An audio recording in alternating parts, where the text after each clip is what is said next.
All right, Rocco, the last couple of games we've seen your team really pounce there on the early innings. This one especially, it was impressive. How good is it to see those early leads and really attack things and kind of set the tone?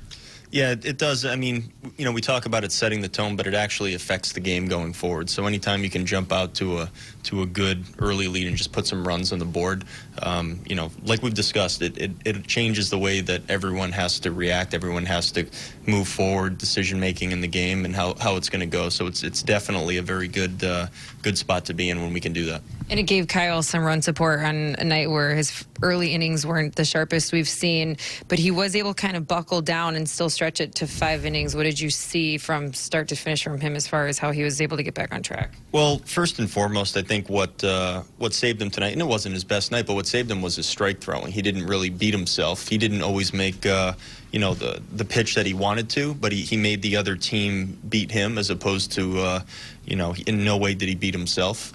And on a day where, you know, he had to battle through the 5 innings to get where he wanted to be, you know, he gave himself a chance by throwing strikes. And, you know, he did settle in a little bit and start throwing, you know, better pitches and executing better and, you know, finding a way to use all of his pitches too.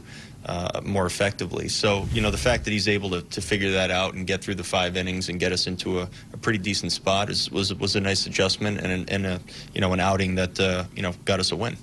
Home runs and potential history here in the next couple of days has kind of been a hot topic with you guys, but a win like this where it's really was about singles and some walks and taking advantage of mistakes, how encouraging is that you didn't have to rely on home runs tonight? Yeah, we're not always going to be able to rely on, you know, going deep 2, 3, 4 times in a game, and you're going to have to win games by putting the ball in play and having good at bats and getting on base and making things happen that way. And we've done it a couple of times now in the last couple of days.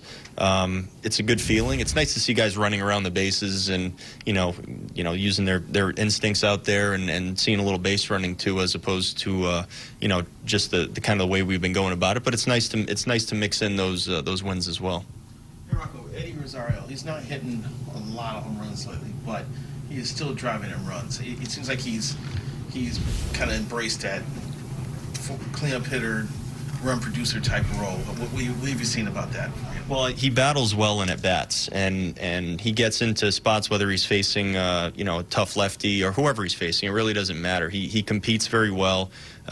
He never really gives in. He's got good hand-eye coordination. He's got good contact skills, and when you have that, when there are people on base, you always have a chance of making something happen. So it doesn't always have to be a ball that you're driving in the gap or you know, hitting over the fence or anything like that. But when there are people on base, that's what it's about. It's about sometimes shortening up, sometimes just finding a way to get the bat on the ball. Because really the one thing we know is when there are people on base and you're trying to drive them in, the only thing that's definitely not going to drive them in is a swing and a miss. And one thing that Rosie does is he competes very, very well and finds a way to do something. And sometimes that something is what makes something happen. They brought in a left-hander who was spinning it as soon as he came out of the bullpen. How impressive was it for CJ to take that to the opposite field?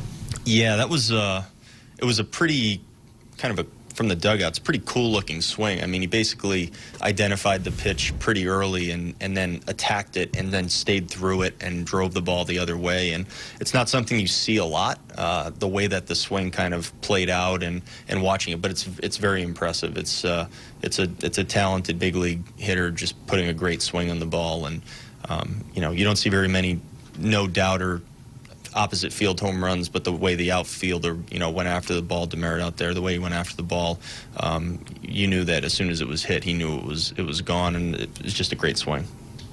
You had to use 4 relievers over the last 4 innings, but it seemed like I think those innings were pretty efficient. So they're set up pretty good for going forward here. Yeah, those guys threw the ball great, and we knew early on that, you know, when we were going to go to our pen, that it wasn't going to be. Really wasn't going to be Dobnak, it wasn't going to be Stashak, the way we're set up to be prepared for tomorrow. We weren't going to be able to go to those guys, because if we did, we would have had no length available tomorrow in the game at all. So therefore, we let our guys know as early as we could, be prepared to pitch regardless of score, regardless of situation. So everyone down there was ready to go, and they came out, they threw strikes.